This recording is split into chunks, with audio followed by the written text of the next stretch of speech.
The first thing I need to say is that I still have the notebook. I want that on record because people tend to assume you're reconstructing things from memory when you tell a story like this, filling in gaps, smoothing edges, making it cleaner than it was. I'm not. I have the notebook, I have the photos on a backup drive, and I have a 3-page document I wrote in my truck at 4 in the morning the night I left. So when I tell you dates and times, those are real. When I tell you what someone said, that's what they said. I wrote it down within hours, sometimes minutes. I've gone over this enough times that the words don't even feel like mine anymore. They feel like evidence.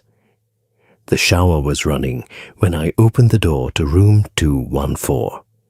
That's where this starts. Not with the hotel, not with the job, not with the 3 weeks I spent there. It starts with the sound of water hitting tile behind a closed bathroom door in a room that had been confirmed empty and ready for me 10 minutes earlier. I opened the door. The main room was dark, curtains drawn, bed made. Everything looked the way a cleaned, unoccupied hotel room is supposed to look. And from behind the bathroom door, which was shut, I could hear a shower running at full pressure. Not a drip, not a pipe noise. A shower head, open, steady.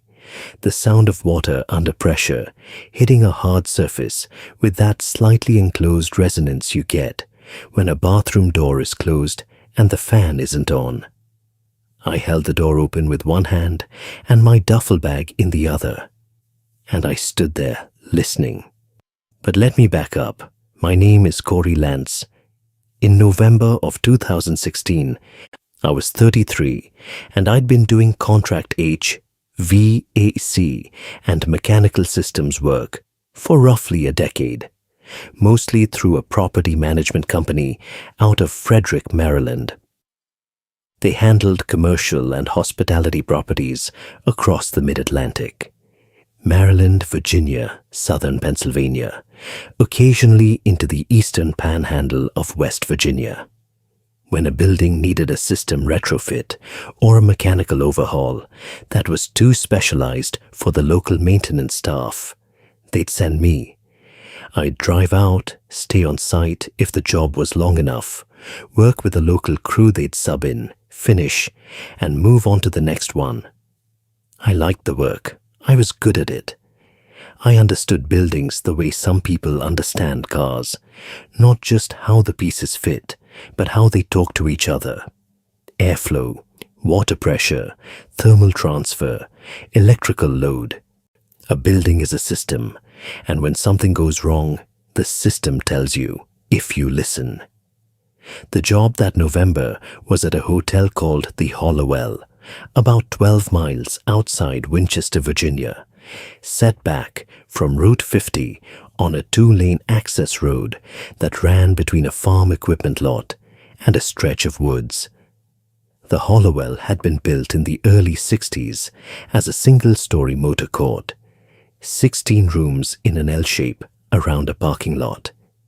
In 1984, they'd added a 2-story wing on the east side with 20 rooms. Then in 2005, they'd added a newer wing on the west, also 2 stories, with an elevator and updated finishes. So the building was 3 structures fused together by interior hallways that didn't quite match. Walking from the original wing into the 80s addition, now the floor stepped down about 4 inches through a rubber transition strip.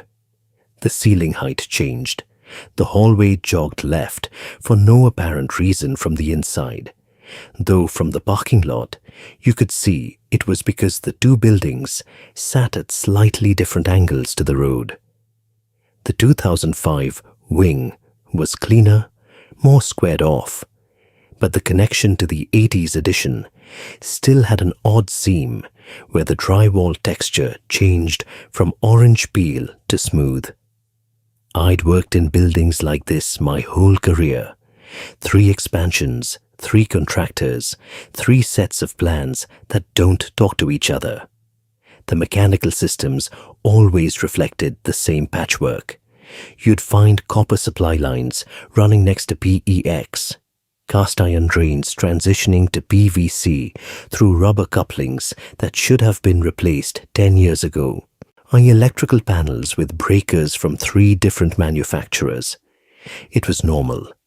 I expected it. The scope of my job was replacing 22 PTAC units in the original wing and upgrading the ductwork connections where the original wing met the 80s edition. Standard work, maybe 3 weeks, 4 if we hit something in the walls. The property management company had arranged for me to stay on site in the 2005 wing 2nd floor. Room 214. I got to the Hollowell on a Monday, early November, around 2 in the afternoon. Drove down from Hagerstown after an early lunch. The parking lot was about a quarter full, which made sense. November in the northern Shenandoah Valley is not peak season. The leaves were mostly gone. On the sky was that flat pewter gray you get in Virginia Hill Country, when the weather can't decide if it's going to rain or just stay overcast forever. The lobby was small and clean. Floral carpet that was probably 15 years old but well maintained. Dark wood front desk. A rack of local tourism brochures that hadn't been touched in a while. Behind the desk was a woman probably in her mid-50s, short grey hair, glasses on a beaded chain around her neck. Her name tag read Patrice. She was polite, efficient, practiced.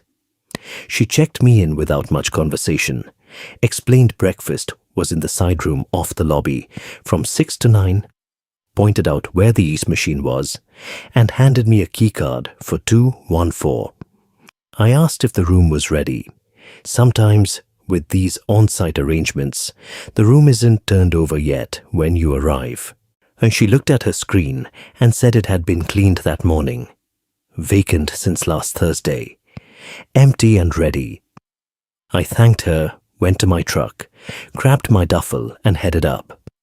The 2005 wing was the only section with an elevator, so I took it to the 2nd floor and turned left. The hallway carpet was dark green with a repeating diamond pattern. The lighting was flat, warm-toned fluorescent, behind plastic diffuser panels mounted flush with the ceiling. Not dim exactly, but without any contrast. It made the hallway feel like it existed at the same time of day, regardless of what was happening outside. Every door looked identical. Same handle, same brass-colored number plate, same peephole at the same height. I found 214, tapped the keycard, got the green light, and pushed the door open. That's when I heard the shower.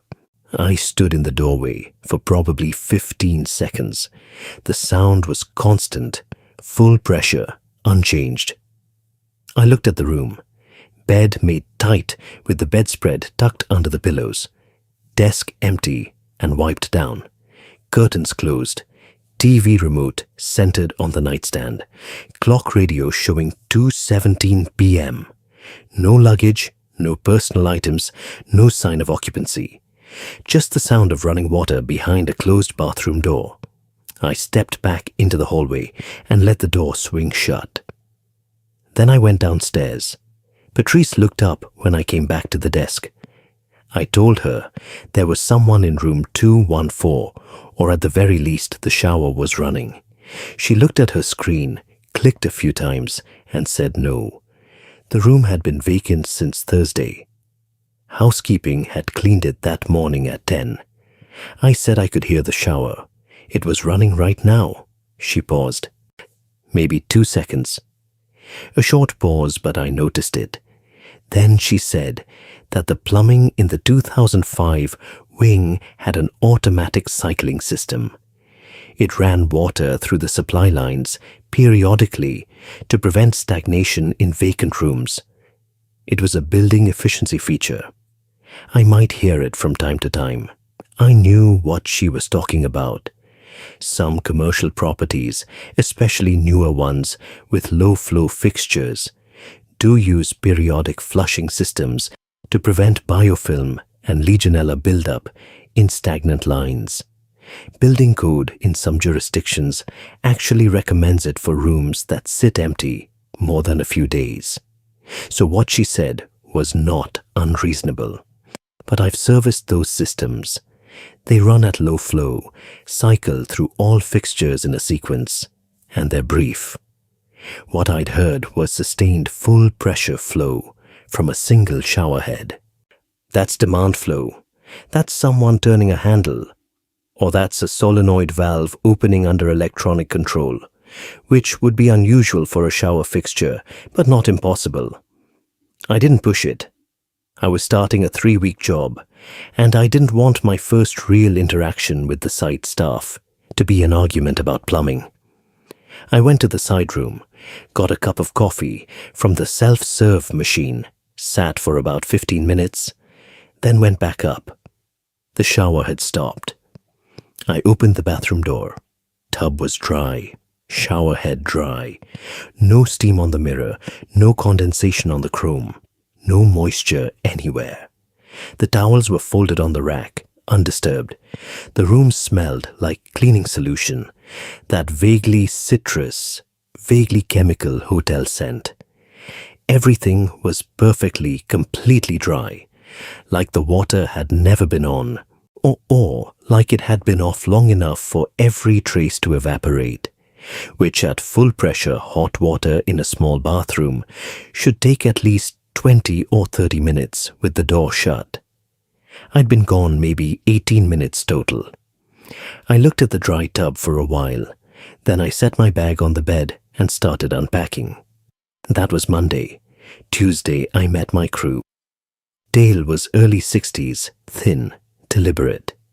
He'd been doing mechanical work in the valley since the 80s and had that particular quality some older tradesmen have, where they never seem to be in a hurry, but they never stop moving either. Marcus was maybe 27, 28. Didn't talk much. Showed up on time, did clean work, left when the day was done. We started pulling PTAC units in the original wing, rooms 101 through 108, which had been blocked off from guests. It was straightforward. Pull the unit, disconnect the electrical and the condensate line, check the wall sleeve dimensions, measure for the replacement, prep the opening if the new unit had a different footprint. Repeat. The hotel was quiet. Staff was small. Patrice worked the front desk during the day, almost every day. In the evenings, it was a younger woman named Shayla, mid-20s maybe, dark hair, polite but brief. Housekeeping was 2 women whose names I never learned. I'd see them pushing a cart down a hallway or coming out of a room, but they moved quickly and didn't make conversation. Then there was Gil. Gil was the on-site maintenance man I was supposed to coordinate with about water shutoffs and electrical panel access. He was maybe 50, thin-build, and he wore the same gray zip-up jacket every day, regardless of temperature. He had a way of being present without being available. I'd see him near the utility closet behind the lobby most mornings, standing there or walking out of it with something in his hand. And he'd nod when I passed, but he never stopped. When I needed access to something, I'd tell Patrice, she'd relay it to Gil, and within the hour, whatever I needed would be done. A breaker would be off, a shut-off valve would be tagged, a door would be unlocked. I never saw him do it. It was just done. My routine established itself fast. Up at 5:30, shower in 214. Down to the side room for coffee, maybe a muffin if they had them out. Start work by 7. Break at noon, eat in my truck, or at the diner 2 miles south on the county road. Work until 4 or 5. Back to my room, clean up, drive out for food, or eat what I had. Back by 7 or 8. I read, watched something on my phone, lights out by 10. I didn't think about the shower incident again. I filed it under building quirk and moved on. Thursday evening, end of the first week, I came back to 214 around 6. Tapped the card, opened the door. The bathroom door was standing open about halfway. This is a small thing. I need to acknowledge that. But I always close the bathroom door when I leave a hotel room. Closed, not latched, just pushed shut. I also close the closet door. It's a habit I've had for as long as I can remember, and I don't know where it came from, but I do it every time without thinking. That morning, I had closed the bathroom door. Housekeeping had been in. The bed was fresh, towels replaced. It was completely plausible that the housekeeper had left the bathroom door open after cleaning. And that was the obvious explanation, and I accepted it immediately. But I also noticed, as I stepped into the bathroom, that the bath mat was damp. Not wet, not soaked, damp. That particular state of almost dry, where you can feel the moisture through your sock when you step on it. The kind of damp a cotton mat is maybe 45 minutes to an hour after someone stands on it dripping from a shower. I picked the mat up. Both sides were damp. It hadn't been placed there wet, at least not laid down flat while already damp. It had gotten wet from above while in position, from someone standing on it. I checked the tub. Dry, showerhead dry, mirror clear. No humidity, no condensation. The mat was the only wet thing in the bathroom. I told myself housekeeping had probably sloshed some water while cleaning the tub, and it had gotten the mat wet. Or they'd replaced the mat with one that hadn't fully dried from laundry. These were reasonable explanations. I hung the mat over the edge of the tub and went on with my evening. Friday was normal. Saturday I drove into Winchester for groceries, came back around 3. Shayla was at the desk. She looked up as I passed through the lobby and said, "Have a good evening, Mr. Lance."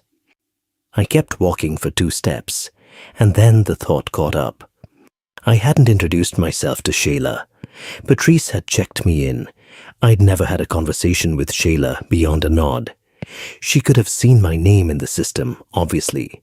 Long-term guest, company booking, probably showed up on her screen. But there was something about the way she said it. Not like she was reading it, like she already had it. Like my name was something she'd known before I walked in. I said thanks and went upstairs. I didn't think about it again until later. Second week. This is where the pattern started, and I need to be careful about how I describe it, because I didn't recognize it as a pattern at the time. At the time, it was just the building being strange, which buildings sometimes are. Monday morning, 6:40, walking down the second floor hallway toward the elevator. I passed room 211, same side as mine, 3 doors down. Through the door, I heard the shower running. Same sound, same pressure, same steady hiss. I didn't stop. Someone was staying in 211 and showering before 7. Normal. That evening, 5:15, passing 211 on my way back. Shower running, same sound, same tone. Tuesday morning, 6:35, 211, shower. Tuesday evening, 5:20, 211, shower. Wednesday morning, same. Wednesday evening, same. The sound was identical every time, not similar, identical. Same pressure, same tone, same resonance. No variation that would suggest someone moving under the stream, adjusting temperature, shifting position. It was like a recording on repeat. The same 5 seconds of running water, sustained indefinitely. Wednesday evening, I stopped outside the door and listened for about 30 seconds. It didn't change. I pressed my ear closer to the door. Still constant. I thought about knocking but didn't. Thursday morning, I asked Patrice if someone was staying in 211. She checked her screen. 211 is vacant, has been for about 2 weeks. I told her I'd been hearing the shower in that room, morning and evening, every day. She gave me the same pause she'd given me the first week. 2 seconds, maybe 2.5. Not long enough to be strange in isolation. Just long enough that I noticed it was the same pause. That's the cycling system, she said. It runs on a schedule. You'll hear it more in the vacant rooms because there's no guest noise to mask it. I asked what schedule it ran on. She said she didn't know the exact timing. Gil handled those systems. She could ask him. I said, yes, please do. She said she'd let him know. I never got an answer. I saw Gil the next morning near the utility closet. He nodded. I almost stopped him, but there was something about the way he moved through the building, a kind of practiced trajectory, that made you feel like stepping into his path would be inserting yourself into something you weren't part of. He was never rude, never hostile, just always already going somewhere. Here's what was bothering me though, and I need to explain this clearly, because it's the first point where my professional knowledge and the hotel's explanation stopped fitting together. I've installed and maintained automatic flushing systems in commercial buildings. I know the components. You need solenoid valves on the fixture supply lines, a timer or a programmable controller, and usually a central panel or a building automation system interface. The valves open on command. Water flows at a controlled low rate for a set duration, usually 30 to 90 seconds. Then the valves close. The system cycles through all fixtures in a room or a zone. Sink, shower, tub, sometimes toilet. And the scheduling is typically staggered or randomized to simulate irregular use, because the whole point is to prevent stagnant water conditions that encourage bacterial growth. A system that ran the same fixture at the same time every day in the same room would be a poorly designed system. Not impossible, but poor. And the sound I was hearing wasn't a flush cycle. It was full pressure sustained demand flow from a shower head. Flush cycles don't sound like that. They sound thin, controlled, brief. I let it go for the moment. But I started keeping notes. I had a small spiral notebook I used for measurements and observations on the PTAC job. In the back pages, I started writing down times and room numbers, quick entries. 6:42 a.m., 211, shower. 5:18 p.m., 211, shower. 7:05 p.m., 2:08, heard something, not sure. It wasn't obsessive, it was professional habit. When something in a building doesn't match the explanation, you document it. By the end of week 2, I'd noticed the sound from behind other doors too. 208, 216, on 219. Always the shower. Always while I was walking past. When I stopped and listened closely, it would either have just stopped or I couldn't be sure I was hearing it through the door versus through the pipes in the wall. You can get sound transmission through supply lines, especially in a building with 3 different plumbing systems tied together. A running fixture 2 floors away can resonate through the piping enough to be audible through a wall. I knew that. I factored it in. But 211 was consistent. Every single morning, every single evening, same times within a 5-minute window, same sound, same pressure. Friday of week 2, around 5:30 p.m. I was walking back to my room and I heard 211 running. I stopped, looked both ways down the empty hallway. I knocked on the door. The shower stopped. It's not like a faucet handle being turned, where pressure drops gradually and the last bit of water drains and spatters. It stopped like a valve snapping shut. Full flow to silence in less than a second. I'd estimate the transition was a quarter second or less. The kind of shutoff you get from a solenoid valve or a ball valve with an actuator. Not from a human hand on a mixing valve handle. I stood in the hallway with my fist still up. The corridor was silent. No sound from behind the door. No footsteps, no movement, no drain gurgling. Just carpet and fluorescent light and quiet. I waited about 40 seconds. Nothing. I went to my room. Saturday morning I went to the front desk and asked Patrice if I could look inside 211. I told her I had professional concerns about the plumbing, and since I was already doing mechanical work in the building, I could take a quick look at the fixtures in the 2005 wing as a courtesy. She said she'd need to check with Gil. The 2005 wing systems were his responsibility, not part of my contract scope. I said that was fine. I'd appreciate it. She said she'd relay the message. I never heard back about it.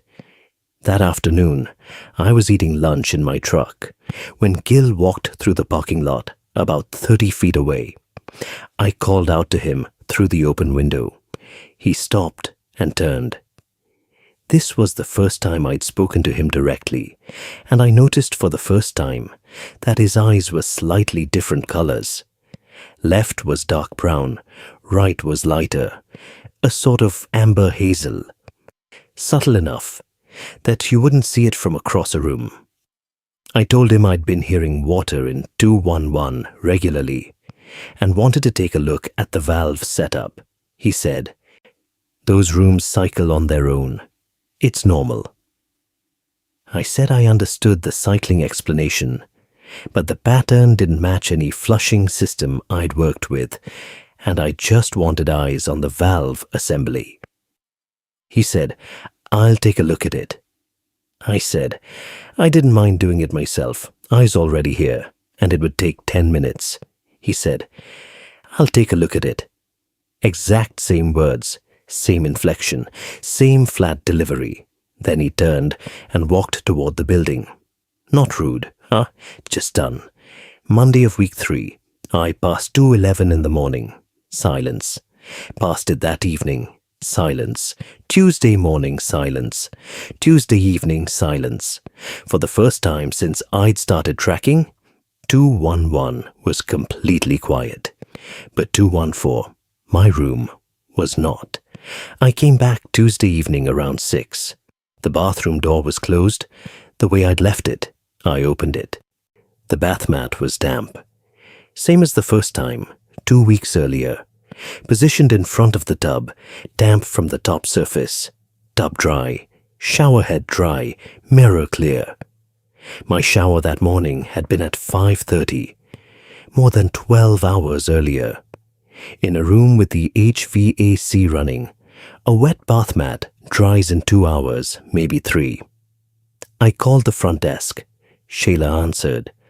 I asked what time housekeeping had serviced 214. She checked and called me back. 11:10 a.m. That was 7 hours before I found the damp mat. I asked if housekeeping had noted anything unusual. She said no, nothing noted. I started running tests. I need to be straightforward about this, because I know it sounds like I was losing perspective, and maybe I was. But I was also applying the same diagnostic method I'd use on any system that wasn't behaving predictably. You isolate variables. You document conditions. You change one thing at a time. Wednesday morning. Before leaving, I placed the bath mat in a precise position aligned with the tub edge and took a photo with my phone, time-stamped.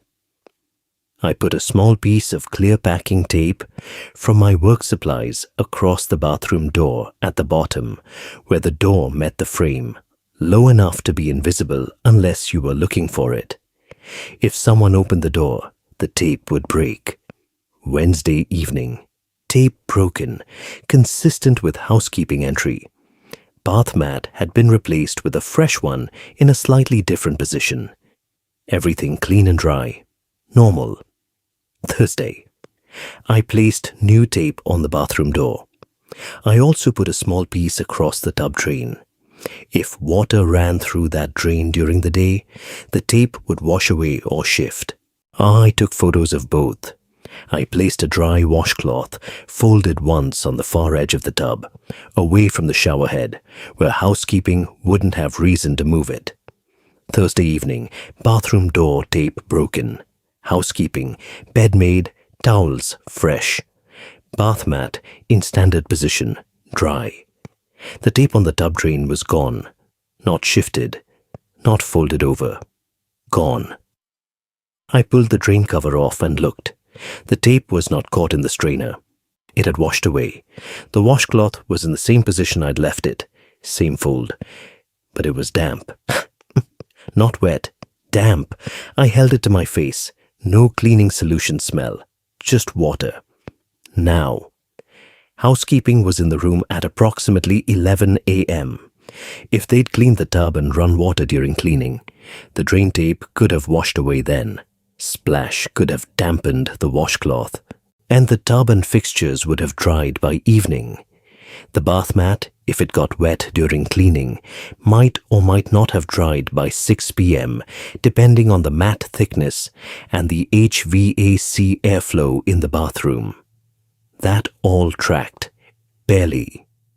It tracked if you assumed housekeeping was running water aggressively enough to wash away tape from a drain, soak a washcloth positioned 2 feet from the nearest fixture, and leave the bath mat damp 7 hours later.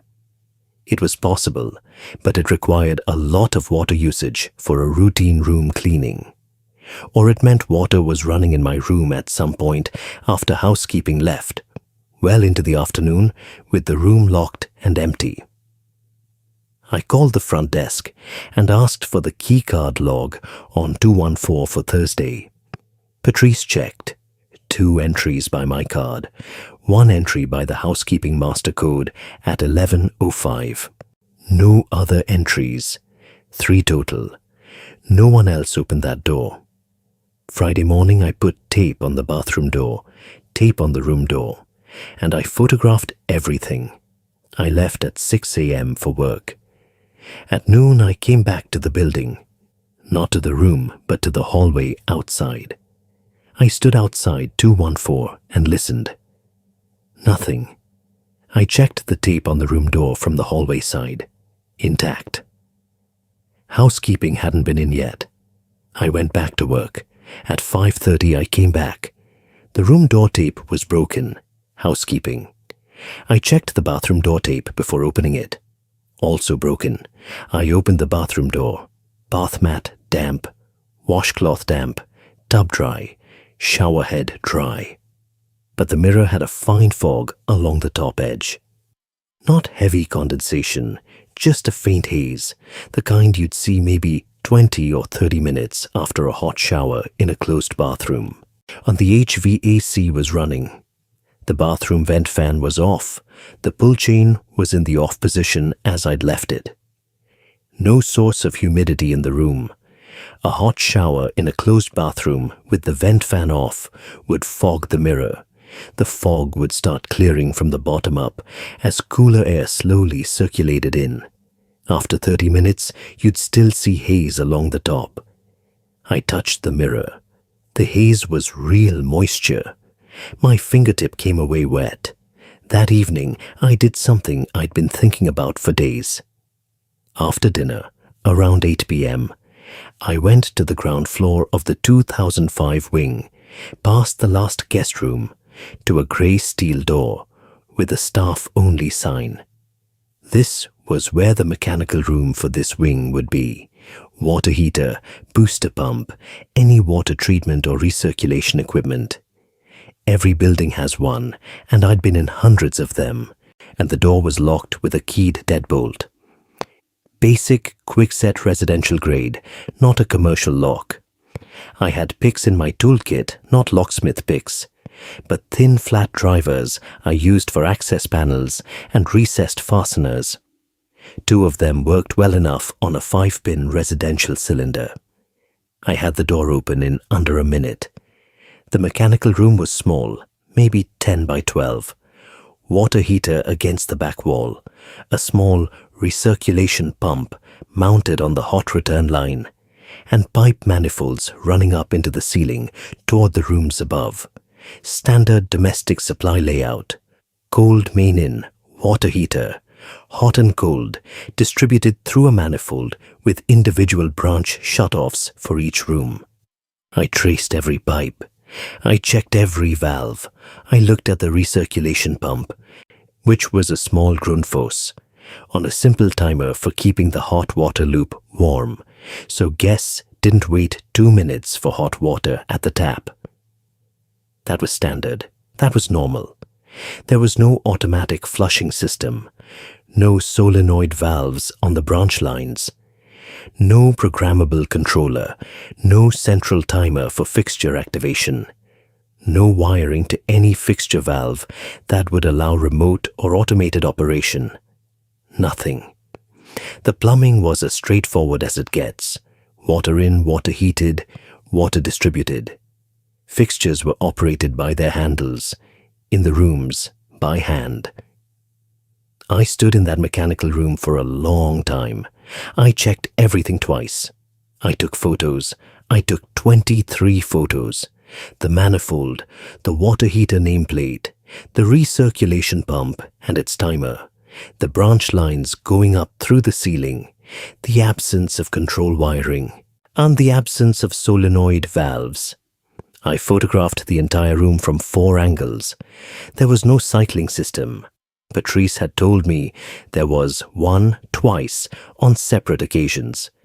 Gil had implied the same. They had explained the running showers with a system that did not exist in this building. I left the mechanical room, pulled the door shut, and went upstairs. As I walked down the 2nd floor hallway, I passed to 1-1. Shower running, same steady pressure, same tone, same sound I'd been hearing for 2 weeks. I stopped. I put my ear near the door. Steady flow, constant. I checked my phone. 8:47 p.m. I knocked. It stopped. Instant. Same as before. Full flow to 0 in a fraction of a second. I stood in that quiet hallway, and I thought about what I knew. The fixtures in these rooms were operated by handle, and there was no automated system to turn them on. The keycard log showed no one entering 214 during the times when water had clearly run. Housekeeping didn't account for the timing.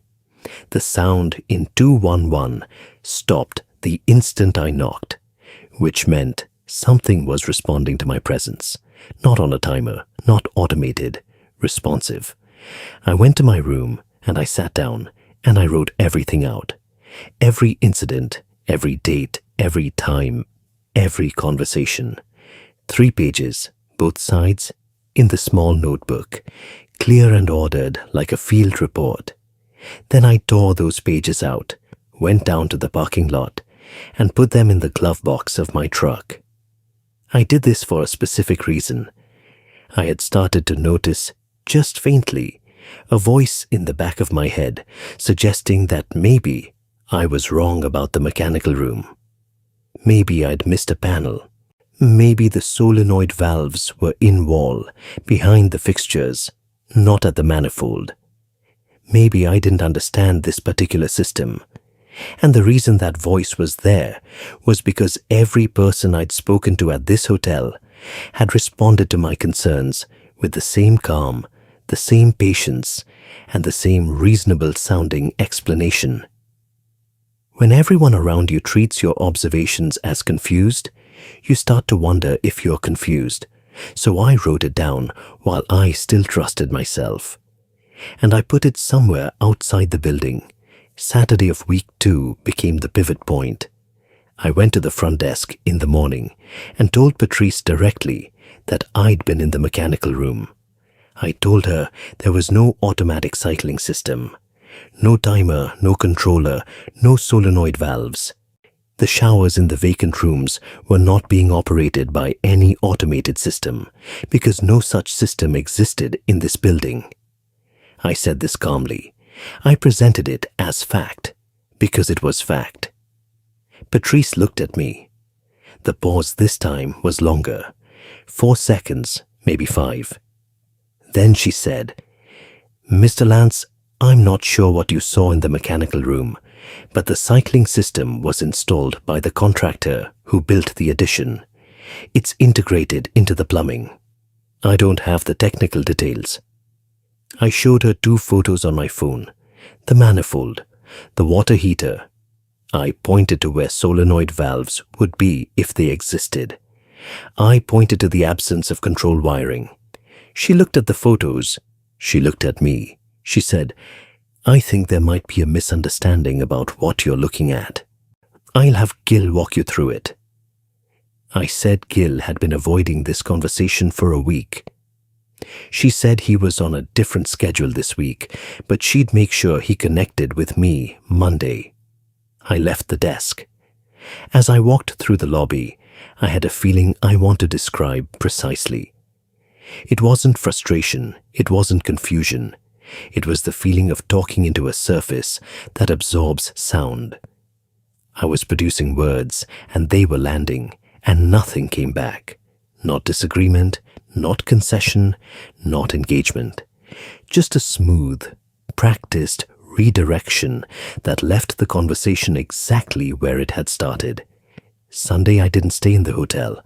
I drove into Winchester and spent the day there. I went to a hardware store. I ate lunch at a diner. I sat in a park and read. I came back to the Hollowell around 7 p.m., went straight to my room, and unlocked the door. No shower sounds in the hallway. Quiet night. Monday of week 3. I made a decision. After work, I went to the front desk and asked Shayla for access to room 211. I told her I needed to check something plumbing related. She hesitated, then said Patrice had left a note, that it was approved. She handed me a key card. I went to 211.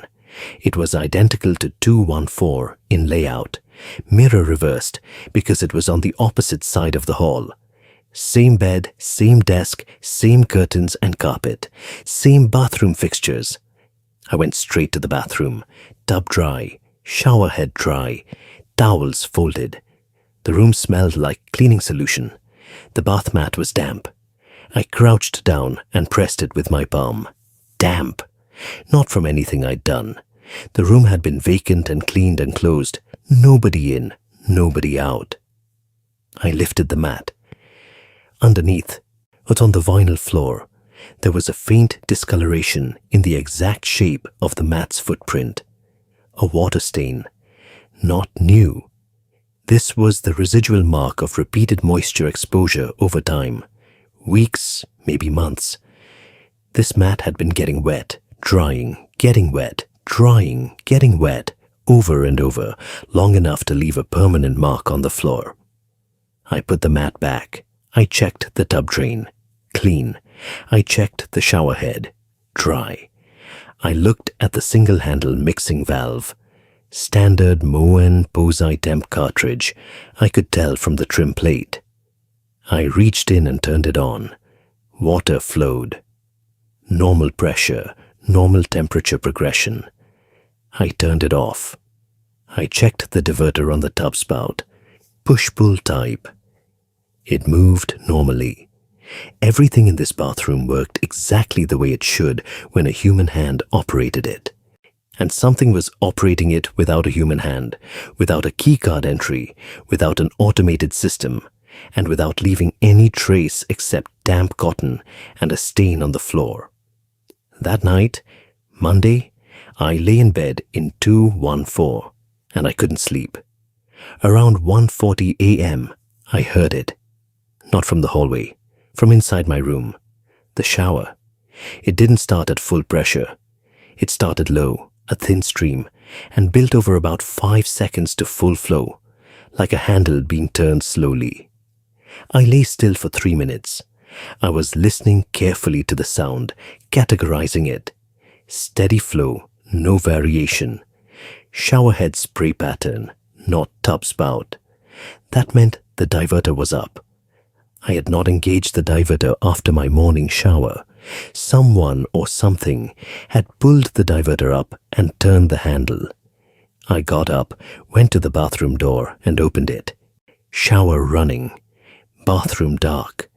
I could see the closed shower curtain and behind it, the shadow of water falling. Steam was forming on the upper portion of the mirror. I turned on the light. I pulled the curtain back. Empty tub. Water coming from the shower head. Hot. Full pressure. Diverter up. Handle at roughly the 8 o'clock position, which on a Moen posy temp is about 3/4 toward hot. I turned it off. I pushed the diverter down. I stood there, looking at the wet tub, while the water swirled down the drain. I felt something I want to describe carefully, because I think it's important to how the rest of this went. I didn't feel afraid. I felt insulted, like whatever was happening wasn't even trying to be careful anymore. Running the shower while I was in the room at night, as if it didn't matter whether I noticed. As if my noticing was irrelevant to whatever process was underway. I did not sleep the rest of that night. I sat in the chair by the window with the bathroom door open and the light on. Nothing else happened. Tuesday, went to work, came back at 5:30, everything dry. Normal. Wednesday, came back at 5. Shower was running in 214 when I opened the door. Bathroom door was open this time. I could see the water from the doorway, steam in the bathroom, and the shower curtain was pushed to one side, bunched against the wall, as if someone had pulled it open to step out of the tub. One towel was missing from the rack.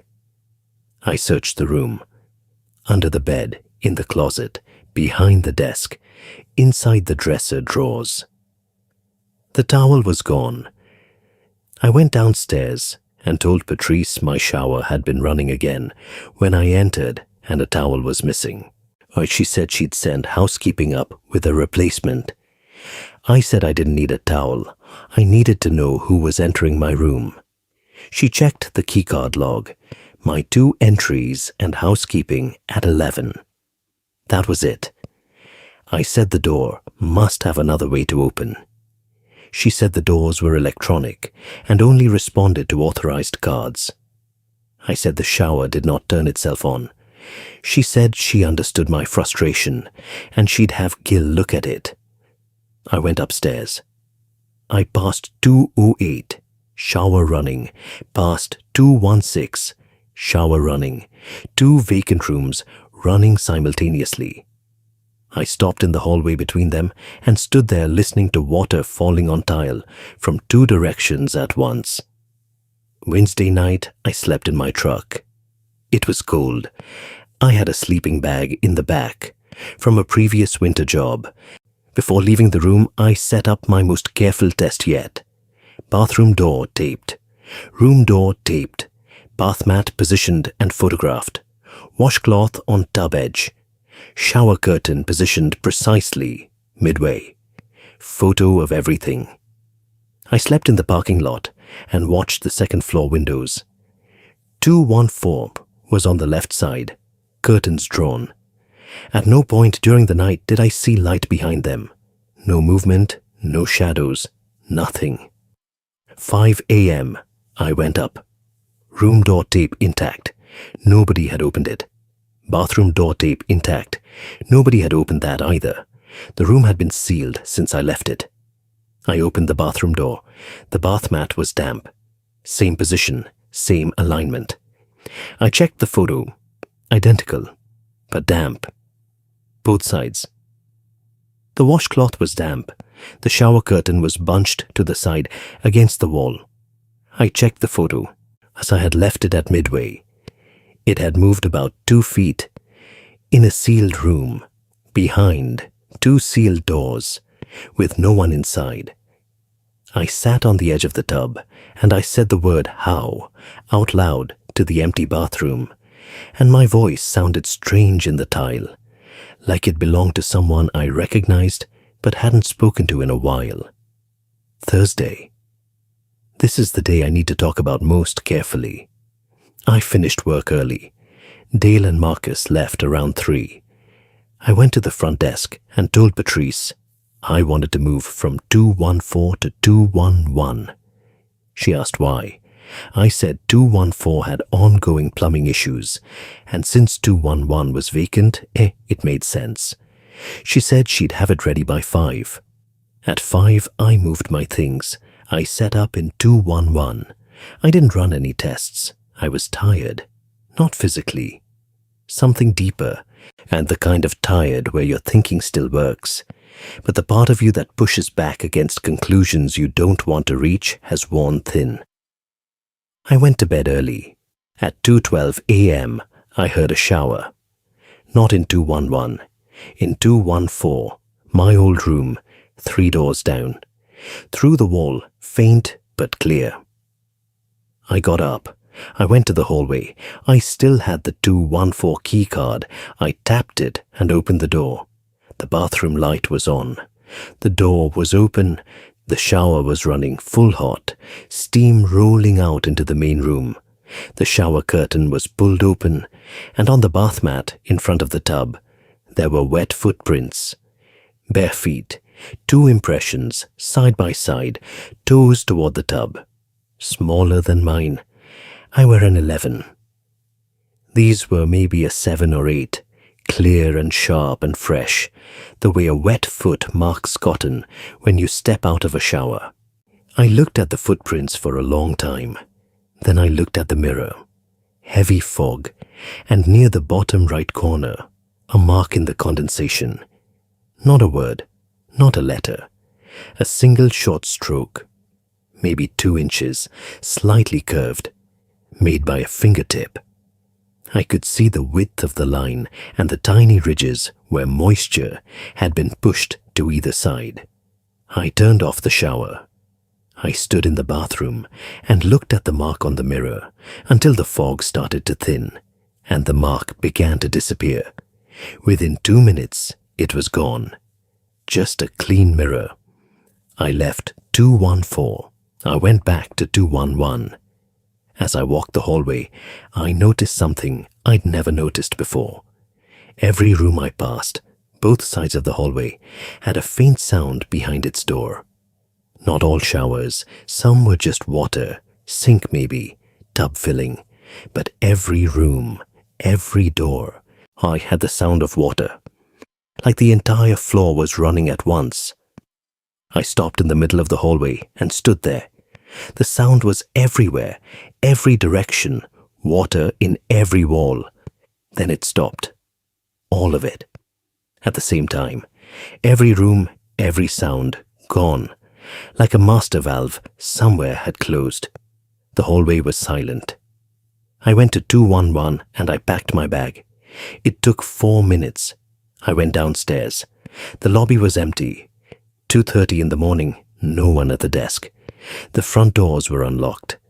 I walked to my truck, threw my bag in, started the engine. As I backed out of the parking space, I looked up at the second floor of the 2005 wing.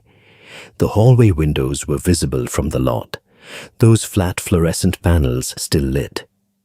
And the window of room 214, my old room, the curtains were open. I had left them closed, and the bathroom light was on. I could see the edge of the tile wall and the top of the mirror. And in the hallway, through the corridor windows, something was different. Every door on the second floor that I could see was standing open. 6 or 7 doors, all ajar, opening into the hallway. I couldn't see inside the rooms from the parking lot, just the dark rectangles of open doorways alternating with the flat hallway light. They had been closed when I walked through 60 seconds earlier. I put the truck in drive and I left. I drove to a rest area on I-81, about 25 minutes north. I parked, and I sat, and I took the pages out of my glove box, and I read through my notes. They matched my memory.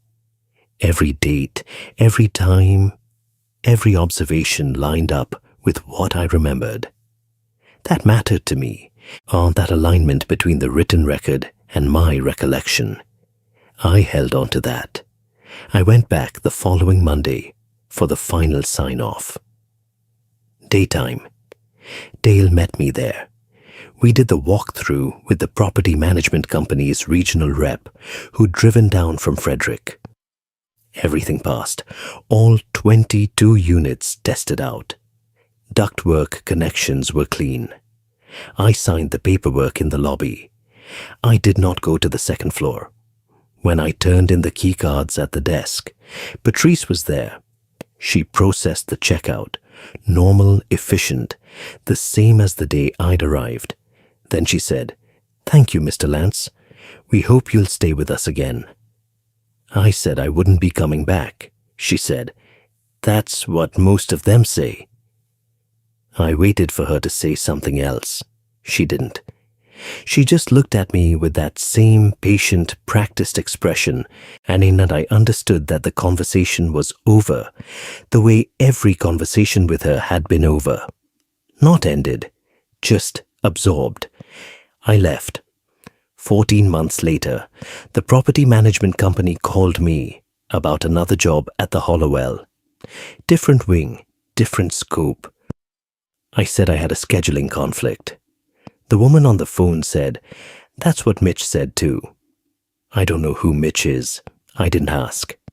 I should have asked. I think about that. There's one more thing, and it's the thing that sits with me the most. About 8 months after the job, I was in a plumbing supply store in Hagerstown. I was in the fittings aisle looking for a specific compression adapter. A man was in the same aisle, maybe 40, average build, wearing a jacket with a mechanical contracting company name on it that I didn't recognize. He was looking at shower heads. He glanced at me and said, "Hollowell?" I looked at him. I said, "What?" He said, "You worked at the Hollowell." I said I had. He said, "Did they tell you about the cycling system?" I felt something move in my chest. I said, "There is no cycling system." He said, "No." He picked up a shower head from the shelf, turned it over in his hands, and put it back. Then he said, "Did you move rooms?" I said, "Yes." He nodded slowly. He said, "It follows the room, not the person." Then he walked out of the aisle. I went after him. He was gone. I walked every aisle in the store, checked the parking lot. He was gone. The whole interaction had lasted maybe 30 seconds. It follows the room, not the person. I've turned that sentence over in my head 1,000 times. If it follows the room, and then it was in 214 before I arrived, and it was in 214 after I left, and it was in 211 before I moved in, and it was in 211 after. It wasn't responding to me. I was incidental. I just happened to be there, in its rooms, in its building, hearing the sound of its water. And here's the part I can't resolve, the part I wrote this whole thing down to try and make sense of. When I moved to 211, the water started in 214. My old room, as if it went back. But before I moved, the water was in 211, as if it was already there. It was in both rooms. It was always in both rooms. It might be in every room, behind every door on that second floor, behind every door in the building. The shower is running. You just can't hear it unless you're close enough. You can't know it unless you press your ear to the door. And even then, the moment you acknowledge it, it stops. And when you walk away, it starts again. I still have the notebook. I still have the photos. I still have the 3 pages I wrote in my truck at 4 in the morning. They say exactly what I've told you here. I check them sometimes, not because I'm worried my memory has changed, but because I'm worried it hasn't. Because the alternative, the thing I don't want to think about, is that this was all perfectly normal. That water runs in buildings when no one's there. That bath mats get damp for reasons nobody tracks. That hotel staff explain things the same way every time because the explanation is true. And the guest who asks too many questions is the anomaly, not the building. Maybe I'm the thing that was wrong in that hotel. Maybe the building was fine and I was the disruption. And everything I interpreted as strange was just a system doing what it does when someone pays too much attention to it. I don't believe that, but I can't prove it. And that's the thing about the Hollowell. It doesn't leave you with fear. It leaves you with a question you can't close. I take a shower every morning in my apartment. Normal shower, hot water, good pressure, my own fixtures that I installed myself. And every single time, after I turn the water off and step out and stand on my own bath mat in my own bathroom, I look down at the mat and I think about how wet it is. And I know why it's wet. I just stepped on it, I know that. But some mornings, I come home from work and I touch the mat with my hand before I do anything else, just to check. It's always dry. So far, it's always dry.